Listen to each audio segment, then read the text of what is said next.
Morning. Good to see you. Thank you for having me. If I could just take a second, I think it was Steve Jobs, or I know it was Steve Jobs that said, it's easy to connect the dots looking backwards. And for me in this moment, I mean, I kind of want to kick my shoes off. This is a holy moment for me because as I look backwards, it's the power of who that got me here. See, it was about 6 or 7 years ago that I showed up to a conference like this. Never been here before, never experienced anything like that. I was in the real estate business. Well, yeah, I was in the business. I wasn't doing business. I was starving to be a success. I had no idea what it meant to be or what it looked like to be successful, but I was definitely working with some successful people, but it just wasn't working for me. And so I came with my grandparents, Ann and Denny Bishop, Star Power Stars, you may know them. They invited me to a conference like this, and they said, we think you need to come see what people are doing in the business, people that are making things happen. We think this can help you. I said, hey, free trip. I've got no deals going, free hotel, free meals, I'm in. Came to the conference, signed up. The energy was good. The doors were locked. The conference was about to begin. The doors open. Everybody runs in and takes their seats. I quickly find out there's assigned seatings at these things. You know, wherever you sit the first time is where you sit the entire time. And then out of nowhere, I hear ZZ Top LaGrange. Now, some of y'all may not be rock and roll fans or rock and roll buffs, but I'll give you a little snippet of it. It's the now, now, now, now, now, now, now, now, now. That's that song. Okay? And this guy comes running out from back of the curtains, and he has the most righteous amount of armpit sweat I've ever seen. And he begins to do what I believe the first time I had ever actually seen in motion the hokey pokey. I mean, he's doing this, and then I look around and all you are doing it, but back at each other. And for a moment I stop, I pause, and I'm not kidding you, I look up and I say to myself, is college really over? And then the man begins to speak.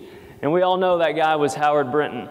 And for the first time in my life, he spoke about business in a way that I had never thought about it before. He started to ask you guys and people that he was interviewing and people on stage, so why do you do what you do? And is this the way you're choosing to change the world? And see, for me, real estate at that time was just a transaction that got $1 that could help me get engaged and buy a wedding ring. But what Howard Brinton convinced me was that it was a much bigger thing than this, that it could be my avenue, it could be my means, it could be my medium for sharing something, expressing myself, and changing the world.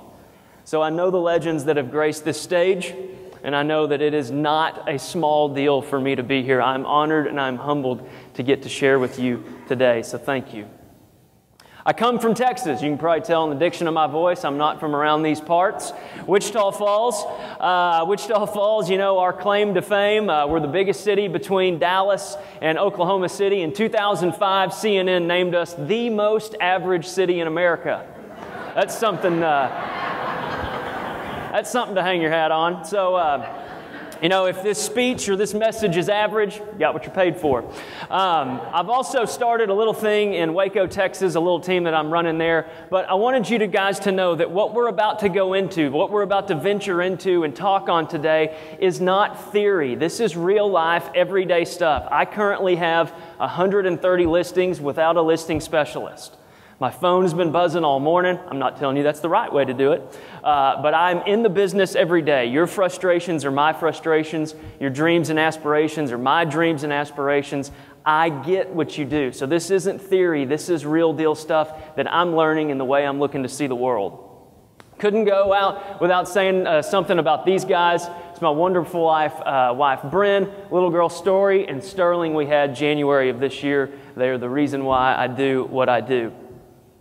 But I come to you today bearing good news. Matter of fact, I come to you today bearing what I believe is the most freeing news that you, the entrepreneur, the business owner, the real estate agent, the husband, the wife, the dad, the mom, the best news you may hear. You see, I've found that people that have mentored me and people that have success on exponential levels are not people that have been mastered by many things or have mastered many things. Rather, what I've found is they are people that have been mastered by and have mastered very few things that are very, very great. You don't have to have a high IQ. You don't have to have certain status. You don't have to come from money. You don't have to have good looks. You don't have to have degrees. You don't have to have all these different certifications. You just have to know a few basic and simple and what I believe are obvious things, and quite honestly have your days and your life and your business ruined by them in a good way. Which is why the good news that I bring here from Texas and got on a plane to come and share with you is that no matter where you rank in your marketplace today, tomorrow, should you choose, you can be the market leading agent. And in my opinion, that is very, very good news. But if that's the good news, that's all I need to come up here and share with you. We can leave now. Then I've got a big question. If that is true, then where do we go from here? And when I say that, I mean, where do we go when we get home Wednesday, Thursday, Friday, whatever, whenever you get to your office that day, where do you go from what you've got here? Where should your feet be walking in today's economy? How should your hands be working in this marketplace? What should your ears be listening for? What should your eyes be watching for? How should your mouth be communicating in the marketplace today? Because like it or not, we come to these conferences and man, we get juiced up on all this stuff on this slide. I mean, it's, who's poking what and poking who and tweeting this and all this and Googling that. And you got to have a WordPress site. And you got to have an iPad and it has to do this. And what are you doing on LinkedIn? And where are you tweeting? Are you Yelping? And who's doing? I mean, it's crazy. I mean, does it just feel so heavy to me? Does this slide not feel noisy to anybody? And by all means, let me tell you, I'm there. I do this stuff. A lot of it's automated. But for just a second, this morning I want us to pause the trend conversation and talk about some truth. Because you see, I believe that we can build a business around principles and around truth. What was true 30 years ago, what's true today, what will be true 30 years from today. People often ask the question, what's the world going to be like? How's it going to be different 10 years from today? This morning, I want us to ask ourselves, what's going to be the same 10 years from today? Trends are sexy. They could be gone tomorrow. Truth, though. I want us to pursue the truth in the trend. And so we say, where do we go from here? I've come up with what I call 10 truths for making music in a noisy world. Beginning with what I call truth number 1. Faster than expected is greater than on time. Faster than expected is greater than on time. So what do I mean by that? Has anybody in here ever done business with Zappos? Maybe, yes or no? It will blow your mind, your experience with them, because they've done a little something. Tony Hsieh, a venture capitalist out of California, if you want to read a book called Delivering Happiness, it's one of the best books that's out there.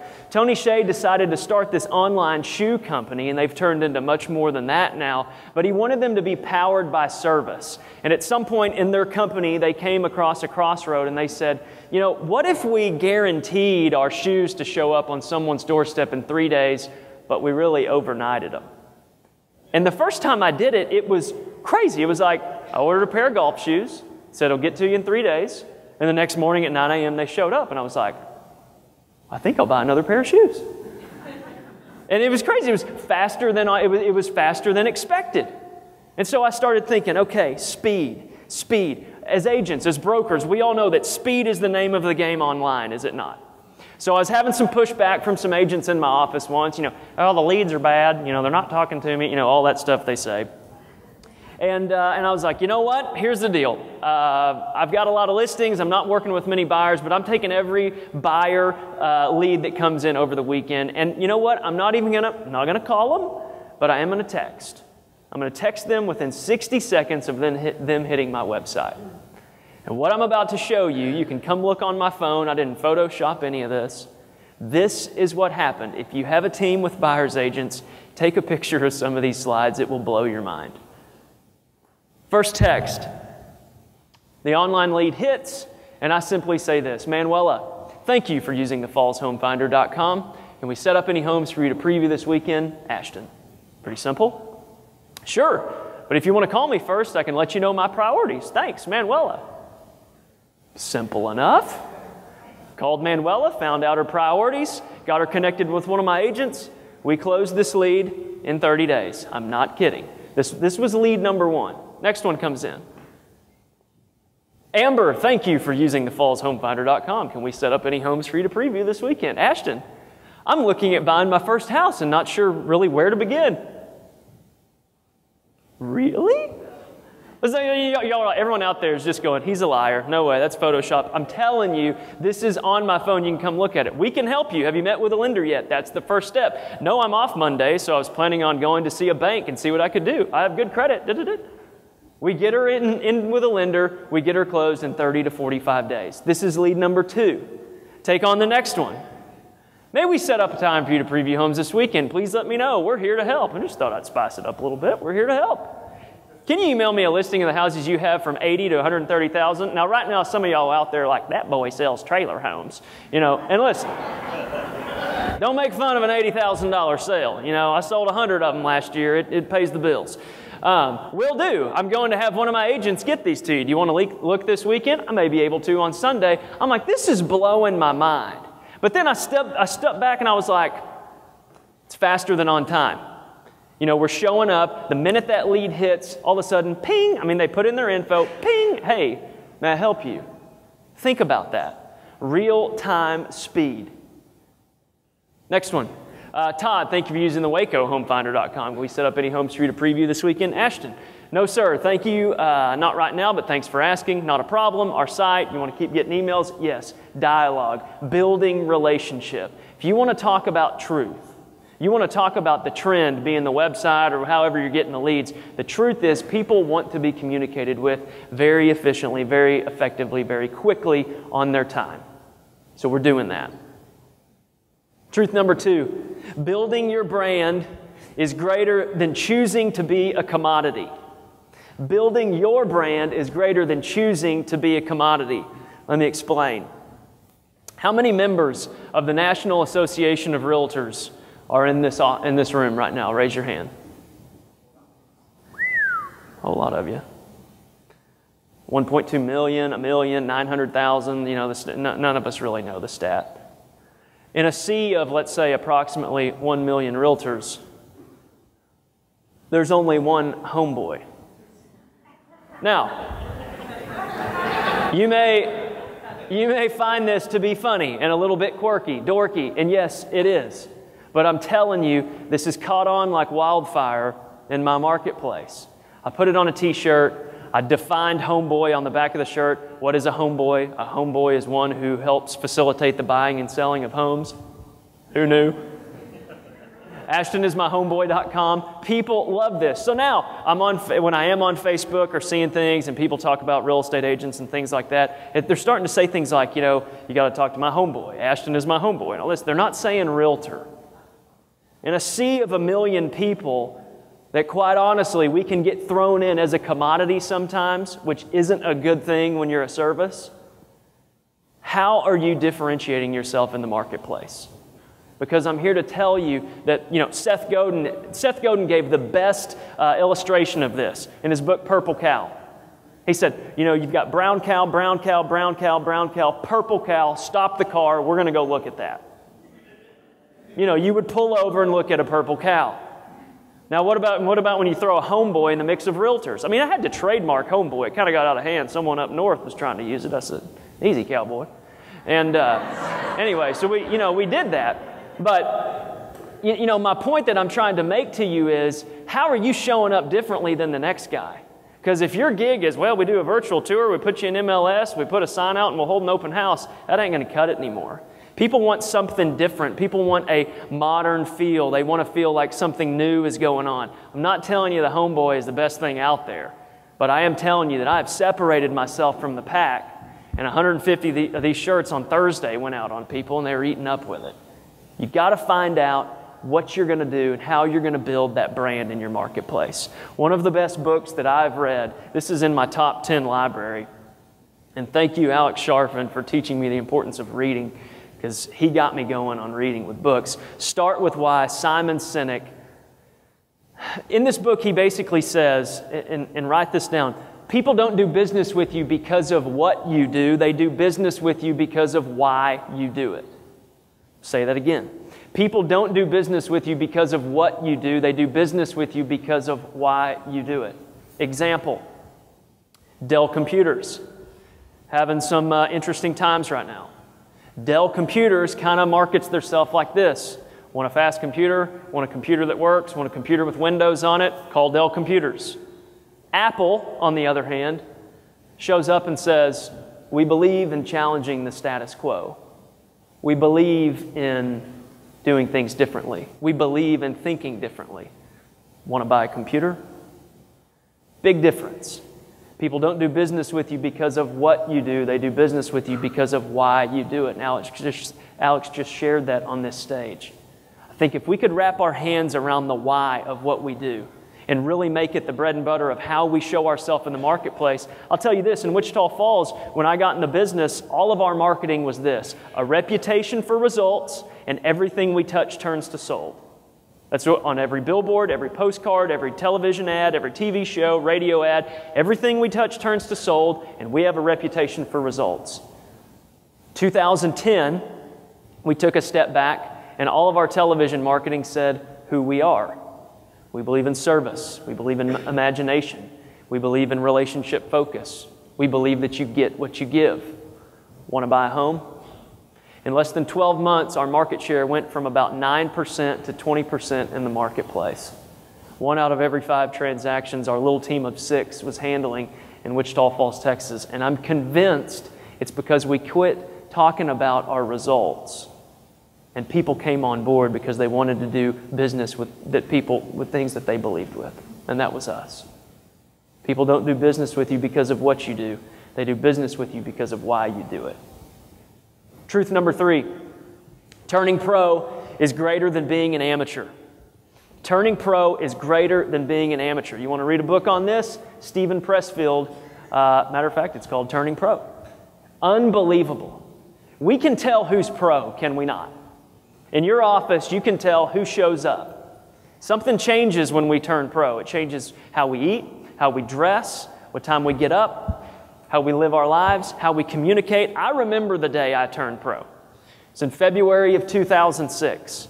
And it finally clicked with me that if I was going to have success in this thing, it was going to be on these shoulders. And I walked into the office that day and I held my head differently. I shook hands differently. I had focus. I actually had time-slotted things that I was doing during the day. Do you think Tiger Woods or Michael Phelps or Roger Federer gets out of bed each day and says, I wonder what I'm going to do today? None of them do. And they've turned pro. And well, what do you know? They're winning Wimbledon and winning different golf tournaments and winning gold medals. I'm convinced that when we turn pro, the world changes and everybody knows it.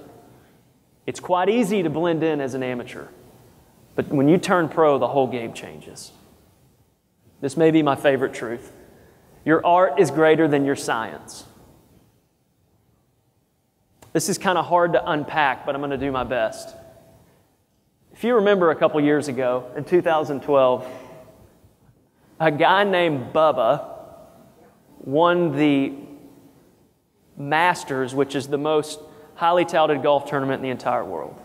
Bubba. Like, that's from Wichita Falls, you know. We've got guys named Bubba there.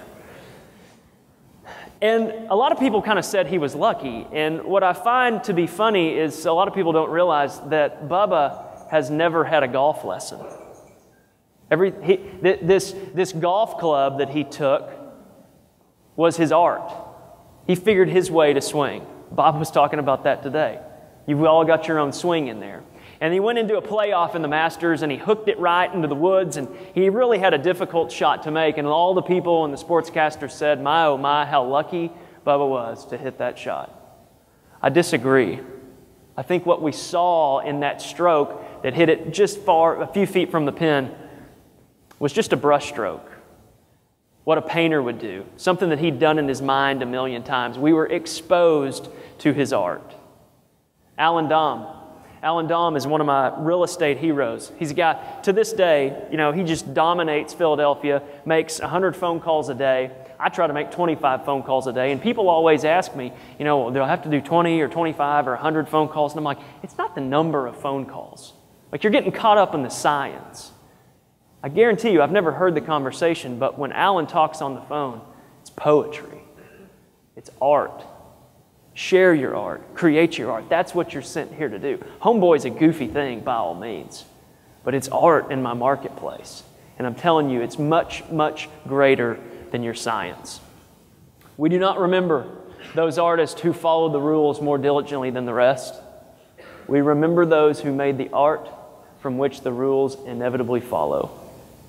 We remember those who made the art from which the rules inevitably follow. How true is that? I'll tell you this, one thing, all of us want to leave legacy in our business. There's no doubt about it. At your core, you want to leave a legacy. I believe that's going to be your art. It's what's left behind when you're gone. Pursue that. It's much, much, much greater than your science. Some other artists you may know. If you come to my marketplace, my market's going to look a lot like what these people have done. Sam Miller. Sam Miller is a fine, fine gentleman.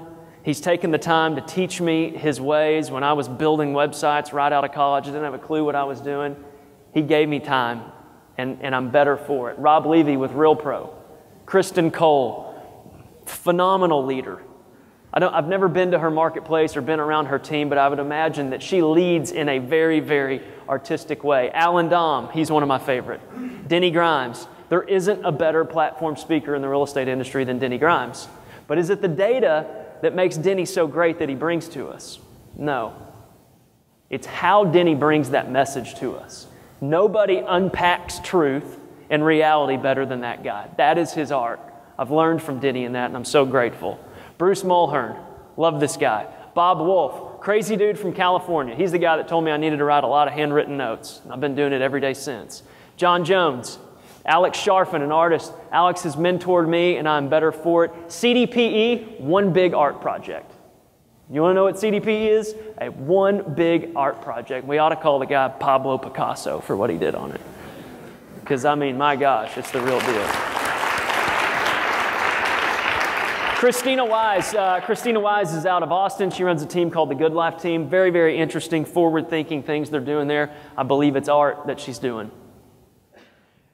Number 5. Now, I caught this last night. It's supposed to be listening, not listing, but I thought, you know you're a realtor when you spell listening, listing. So I just thought, nah, we'll leave it. But that should be listening is greater than shouting. Realtors, please stop shouting. Stop. I mean, when I get on Facebook, it's just one big shout fest about our new listings and our new this and our new that and how great are we. And I'm starting to see a change in the marketplace where that's not what people want to know. We need to listen. I think if we could put on the suit of something that we as realtors really need to hear, we need to put on empathy. And if there's a phrase that I could teach you that is really, really working well in my listing appointments today, it's, I know. I know. See, I'm in a market that's having some challenges right now. We're not rocking and rolling.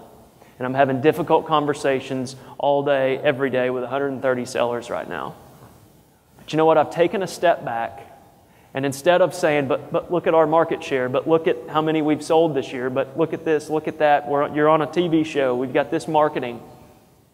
I'm stepping back and I'm saying, I know it's not easy, but I'm walking through this thing with you. It's changed my relationship with my clients, and we've got to become better listeners and stop the shouting.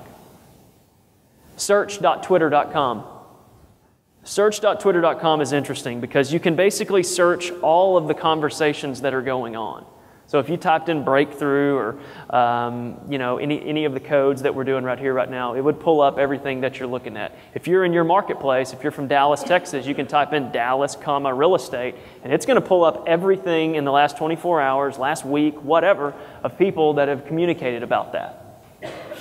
I think that we don't give this part of Twitter enough of our vision because I'm afraid that this is where a lot of this is headed. You see, we've got to be listening to the conversation, because there's people that are saying, moving to Dallas, need help finding a house. Moving to Amarillo, where should I find a house? Moving to San Diego, what should I be doing? Search.twitter.com, probably most of us in the audience didn't even realize that. But you can see what's happening right now, and you can listen and you can plug into the conversation. One of the things that I've started to do now is really quit just boasting about all the listings and all the solds that we're doing, and just kind of offering some assistance and help. On an open house that I had. If you have real estate questions, I will be at 5011 Whisper Wind from 1:15 to 2:15 holding an open house. Come on by. The next one, great day to look at homes. Any takers? You'll notice there's 3 comments there. Now, in defense of the comments, one of them was a listing that I had, but they did say, yeah, we want to go look at houses. We got them into contract on a house, which made them need to price adjust, and then we got both of those transactions going. I'm convinced if I just would have been shouting about my deals and what all's going on, wouldn't have worked. But I offered and I said, hey, want to go look at homes? Any takers? We listened to the marketplace, and it worked. Number 6, paying with attention is greater than paying per click. Now, if you're hearing that in one way, let me tell you, no one in my marketplace has a greater pay-per-click marketing budget. So I didn't just say, don't use pay-per-click. You know, I didn't just say, lose your stealth sites or anything like that. That's not what I just said. What I said was, paying with attention to your sphere, to your clients, does a lot more than paying per click. And what do I mean by that? It's pretty simple. I mean, really, we just don't think to do it. Who's getting married? Who's having a baby? Who's having a home purchase anniversary? Who's sending their kid to college? Who's becoming an empty nester? Who got a promotion? Who could be looking to downsize? I mean, stinking power of who? He said it all this morning. I mean, it's so I think we make this business something that it's not sometimes, do we not? And yet, we've got systems. RealPro Systems is a great thing that I use. Every one of my buyers that goes in on a home purchase anniversary, we set them up for 5 years to get an automated email, and it's done. Hey, congratulations, you've been in your house 1 year. Congratulations, you've been there 2 years, 3 years. We're checking in with them. People are sending their kids to college all the time. You can do one of 2 things. Connect them with an agent in that marketplace. They ought to be buying something for the kids to live in. Or rather, have them start thinking about buying college investment property for their kids. Becoming an empty nester, they're going to be downsizing. Who's getting that promotion? We just have to listen. We just have to pay attention. I'm convinced that we leave conferences sometimes going, golly, I got to put X amount of dollars towards my pay-per-click budget. I think you've got to put X amount of time and commitment behind touching your sphere and your people that you've done business with before. Number 7, and Bob talked on this today too. Friend is greater than friend. I have a great story about this. About a year ago, a friend of mine, one of my buddy's wives, texted me and she said, hey, there's a realtor battle royale beginning on Facebook. You ought to go check it out. So I said, okay. And she told me the person's name. And the person basically just said, I'm looking to sell a house and want to know what realtor I should use. And I mean, boom, boom, boom, boom, boom, boom, boom. Here they come. And there was about 22 people that commented on realtors. I got 7 votes, okay? So 7 people came to my defense. So I was feeling pretty good about myself. I think the next closest was like 2. Anyway, she picks someone else. You know, I got 7 votes, and I'm like, what is this, the Electoral College? I mean, like this doesn't make sense. And so, but I do some research, and I look and I see that, well, of course, there's that agent that is actually a friend, not just an acquaintance, not just a click, not a like button, not a friend, whatever, a true friend. I've gone back into my business now, and this year, last year and this year collectively, last year I personally, out of our 385 sides, I had about 110 of those myself, and I looked at 70% of those were sphere and sphere of influence deals. True friends. Bob said his dad said this. My dad says this. Making friends is our business. At the end of the day, we can cut it down to whatever we want. If you're in sales, if you're in real estate, this thing hinges on relationships. Now, We get a lot of Twitter followers and we get a lot of friends asking for requests and all these different things. And I think sometimes we lean on that and think that, whoa, we're really building our relationships. At the end of the day, being a friend is much greater than what we're calling friend. If you want to make music in a very noisy world, I'm telling you, dig deep, dive into great relationships. Not only are they rewarding, they definitely pay tenfold on your business. Truth number 8, remarkable is greater than the status quo. Remarkable is greater than the status quo. What do we mean by that? I believe that remarkable is doing something that someone is going to remark on with their sphere. And if you look at this business, I believe that word of mouth is back. Word of mouth is how the business is operating now. If 70% of my deals are happening that way, they're not happening through pay-per-click, they're people sharing about what I've done, then we've got to find ways to be remarkable. You can't be status quo in this business. You can't be brown cow, you got to be purple. And there's all different ways to be remarkable. I think a lot of it, honestly, remarkable in my opinion, is now follow-up after the sale. Follow up after the sale, making sure that people are liking their home. Some people are like, I'm afraid to ask them if they like their home. You shouldn't be afraid to ask them.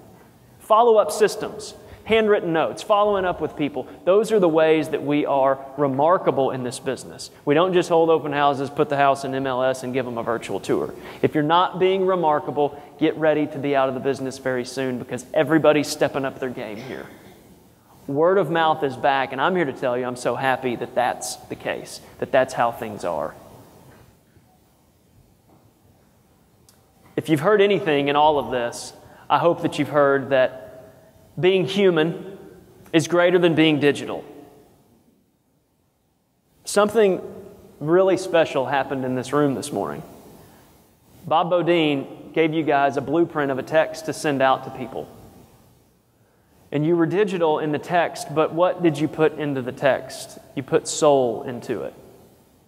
And ting, ting, ting, ting, all across the room, feedback was coming. We have a rule in our office. If you can be human in the interaction, be human. If you can make the call and not send the text, make the call. If you can go have the conversation in person, go see the person in conversation, don't make the call. If you can hand write the note instead of email the memo or shoot the email, hand write the note. And I'll tell you that, and I'll tell you why I think this is so true. At the end of our days, when it's all said and done, in the midst of the social media revolution, we long to be told we are loved and not tweeted we are loved. And I can tell you, I've got a 2-year-old daughter that just shatters my heart when she tells me that. And I'll tell you that I don't long to be tweeted I'm loved, but I sure do love being told it. Your clients do the same. And if you can put soul back in your business, if you can become real, if you can not just become the person holding up sold signs on billboards and be the person that's changing lives and changing people in your world, watch out. I believe that putting soul back into your business is how this thing works. Be human. Don't just be digital. Find a way to be human in all that you do. Because I believe this, that your music is greater than the noise. What is the music? Well, for me, music is, well, it's my instruments. It's my core values. It's everything banging together simultaneously. It's the truth that I pursue. When all that happens, the music is made, and people are changed by it. People remember the music. I think music is your meaning, your experience, your fulfillment. And where in the world do we go from here? I think we take our music to the marketplace. It was a handful of years ago, 3 or 4 years ago, when I met with Alex. And I think we all can pinpoint pivotal times in our lives when we cross through barriers or we see things in a different way. Alex mentioned the night that we stayed up late. And he told this to me. He said, Can you name, I was really just working through some stuff about growing our business and trying to get some clarity. And he said, do you know your core values? I said, no, I don't know my core values. He said, well, let me ask that differently. What is it about you that makes you you? Why do you get out of bed every day? What's that fire in your belly? If you're going to hire somebody, why do you hire that person? If you're going to fire somebody, why do you fire that person? Be honest with you, my wife and I went on a vacation to go answer that. And about 3 days into the vacation, we finally got those answers. And I can tell you that while Alex was asking me, what are your core values? I believe what he was really asking me was, what are your instruments that make your music? Because it's your instruments that make your music, and it's your music that tells your story, and it's your story is what this thing's all about. It's your story that's what's going to be here when you're gone. And so I step back, and I've taken success through the lens of music, and that's how I define success now. If I'm successful in life, it's due to me making music. I can tell you my instruments: obsession with service, utilizing the imagination, rapid response, strategy in all things, truth and trust, old school work ethic, relationship focus, and this idea that you get what you give. Wouldn't be for Alex, I wouldn't be able to tell you that. What are his? Stability, integrity, dream big, expression, and service, I think. And I can guarantee you that Alex not only brings that to the office every day, but he takes it home with Katie. And for me, my music has now poured over my business and into my personal life. And for Brent and I, our story is how we make our music.